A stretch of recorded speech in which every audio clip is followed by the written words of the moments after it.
First Kings chapter 10. Now when the queen of Sheba heard about the fame of Solomon concerning the name of the Lord, she came to test him with difficult questions. She came to Jerusalem with a very large retinue, with camels carrying spices and very much gold and precious stones. When she came to Solomon, she spoke with him about all that was in her heart. Solomon answered all her questions. Nothing was hidden from the king which he did not explain to her. When the queen of Sheba perceived all the wisdom of Solomon, the house that he had built, the food of his table, the seating of his servants, the attendance of his waiters and their attire, his cupbearers, and his stairway by which he went up to the house of the Lord, there was no more spirit in her. Then she said to the king, "It was a true report which I heard in my own land about your words and your wisdom. Nevertheless, I did not believe the reports until I came and my eyes had seen it. And behold, the half was not told to me. You exceed in wisdom and prosperity the report which I had heard. How blessed are your men! How blessed are these your servants who stand before you continually and hear your wisdom. Blessed be the Lord your God, who delighted in you to set you on the throne of Israel, because the Lord loved Israel forever. Therefore, he made you king to do justice and righteousness." She gave the king 120 talents of gold and a very great amount of spices and precious stones. Never again did such abundance of spices come in as that which the queen of Sheba gave King Solomon. Also, the ships of Hiram, which brought gold from Ophir, brought in from Ophir a very great number of almug trees and precious stones. The king made of the almug trees supports for the house of the Lord and for the king's house, also lyres and harps for the singers. Such almug trees have not again come in, nor have they been seen to this day. King Solomon gave to the queen of Sheba all her desire which she requested, besides what he gave her according to his royal bounty. Then she turned and went to her own land together with her servants. Now the weight of gold which came into Solomon in 1 year was 660 talents of gold, besides that from the traders and the wares of the merchants and all the kings of the Arabs and the governors of the country. King Solomon made 200 large shields of beaten gold, using 600 shekels of gold on each large shield. He made 300 shields of beaten gold, using 3 minas of gold on each shield, and the king put them in the house of the forest of Lebanon. Moreover, the king had made a great throne of ivory and overlaid it with refined gold. There were 6 steps to the throne, and a round top to the throne at its rear, and arms on each side of the seat, and 2 lions standing beside the arms. 12 lions were made standing there on the 6 steps, on the one side and on the other. Nothing like it was made for any other kingdom. All King Solomon's vessels were of gold, and all the vessels of the house of the forest of Lebanon were of pure gold. None was of silver, and it was not considered valuable in the days of Solomon. For the king had at sea the ships of Tarshish with the ships of Hiram. Once every 3 years, the ships of Tarshish came bringing gold and silver, ivory, and apes and peacocks. So King Solomon became greater than all the kings of the earth in riches and wisdom. All the earth was seeking the presence of Solomon to hear his wisdom which God had put in his heart. They brought every man his gift, articles of silver and gold, garments, weapons, spices, horses, and mules, so much year by year. Now Solomon gathered chariots and horsemen, and he had 1,400 chariots and 12,000 horsemen, and he stationed them in the chariot cities and with the king in Jerusalem.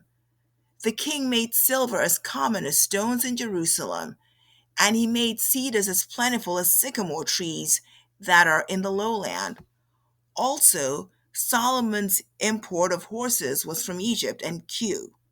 and the king's merchants procured them from Kue for a price.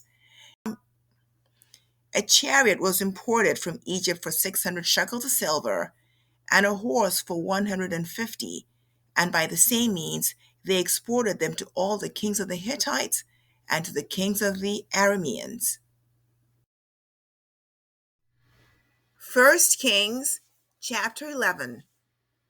Now King Solomon loved many foreign women along with the daughter of Pharaoh, Moabite, Ammonite, Edomite, Sidonian, and Hittite women, from the nations concerning which the Lord had said to the sons of Israel, "You shall not associate with them, nor shall they associate with you, for they will surely turn your heart away after their gods." Solomon held fast to these in love. He had 700 wives, princesses, and 300 concubines, and his wives turned his heart away. For when Solomon was old, his wives turned his heart away after other gods, and his heart was not wholly devoted to the Lord his God, as the heart of David his father had been. For Solomon went after Ashtoreth, the goddess of the Sidonians, and after Milcom, the detestable idol of the Ammonites. Solomon did what was evil in the sight of the Lord, and did not follow the Lord fully, as David his father had done.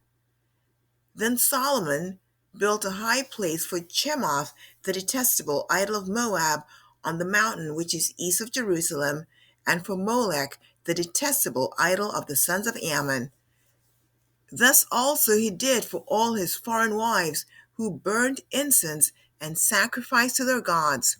Now the Lord was angry with Solomon, because his heart was turned away from the Lord, the God of Israel, who had appeared to him twice, and had commanded him concerning this thing, that he should not go after other gods. But he did not observe what the Lord had commanded. So the Lord said to Solomon, "Because you've done this, and you've not kept my covenant and my statutes, which I have commanded you, I will surely tear the kingdom away from you, and I will give it to your servant. Nevertheless, I will not do it in your days for the sake of your father David, but I will tear it out of the hand of your son. However, I will not tear away all the kingdom, but I will give one tribe to your son for the sake of my servant David, and for the sake of Jerusalem, which I have chosen." Then the Lord raised up an adversary to Solomon, Hadad the Edomite. He was of the royal line in Edom. For it came about, when David was in Edom, and Joab, the commander of the army, had gone up to bury the slain, and had struck down every male in Edom. For Joab and all Israel stayed there 6 months, until he cut off every male in Edom, that Hadad fled to Egypt, he and certain Edomites of his father's servants with him, while Hadad was a young boy. They arose from Midian and came to Paran, and they took men with them from Paran and came to Egypt, to Pharaoh king of Egypt, who gave him a house and assigned him food and gave him land. Now Hadad found great favor before Pharaoh, so that he gave him in marriage the sister of his own wife, the sister of Tahpenes, the queen. The sister of Tahpenes bore his son Genubath, whom Tahpenes weaned in Pharaoh's house, and Genubath was in Pharaoh's house among the sons of Pharaoh.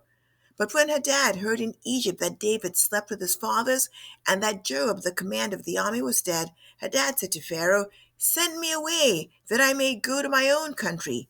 Then Pharaoh said to him, "But what have you lacked with me, that behold, you are seeking to go to your own country?" And he answered, "Nothing. Nevertheless, you must surely let me go."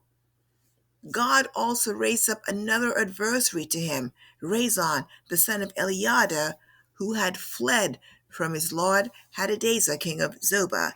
He gathered men to himself and became leader of a marauding band, after David slew them of Zobah, and they went to Damascus and stayed there and reigned in Damascus. So he was an adversary to Israel all the days of Solomon, along with the evil that Hadad did, and he abhorred Israel and reigned over Aram.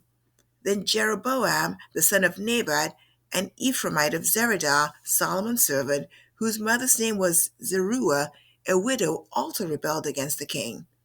Now this was the reason why he rebelled against the king. Solomon built the Millo and closed up the breach of the city of his father David.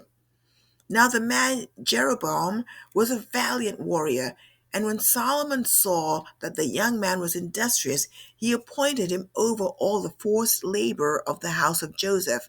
It came about at that time that Jeroboam went out of Israel, that the prophet Ahijah the Shilonite found him on the road. Now Ahijah had clothed himself with a new cloak, and both of them were alone in the field. Then Ahijah took hold of the new cloak which was on him, and tore it into 12 pieces. He said to Jeroboam, "Take for yourself 10 pieces, for thus says the Lord, the God of Israel, Behold, I will tear the kingdom out of the hand of Solomon, and give you 10 tribes. But he will have 1 tribe for the sake of my servant David, and for the sake of Jerusalem, the city which I have chosen from all the tribes of Israel. Because they have forsaken me, and have worshipped Ashtoreth, the goddess of the Sidonians, Chemoth, the god of Moab, and Milcom, the god of the sons of Ammon. And they have not walked in my ways, doing what is right in my sight, and observing my statutes and my ordinances, as his father David did. Nevertheless, I will not take the whole kingdom out of his hand, but I will make him ruler all the days of his life, for the sake of my servant David, whom I chose, who observed my commandments and my statutes. But I will take the kingdom from his son's hand and give it to you, even 10 tribes. But to his son I will give 1 tribe, that my servant David may have a lamp always before me in Jerusalem, the city where I've chosen for myself to put my name. I will take you, and you shall reign over whatever you desire, and you shall be king over Israel. Then it will be that if you listen to all that I command you, and walk in my ways, and do what is right in my sight, by observing my statutes and my commandments, as my servant David did, then I will be with you, and build you an enduring house as I built for David, and I will give Israel to you.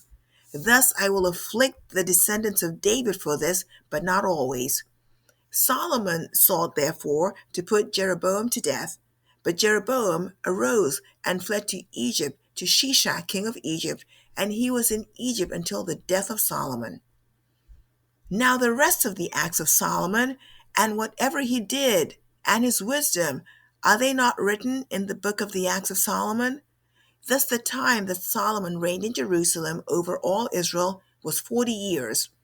So Solomon slept with his fathers, and was buried in the city of his father David, and his son Rehoboam reigned in his place.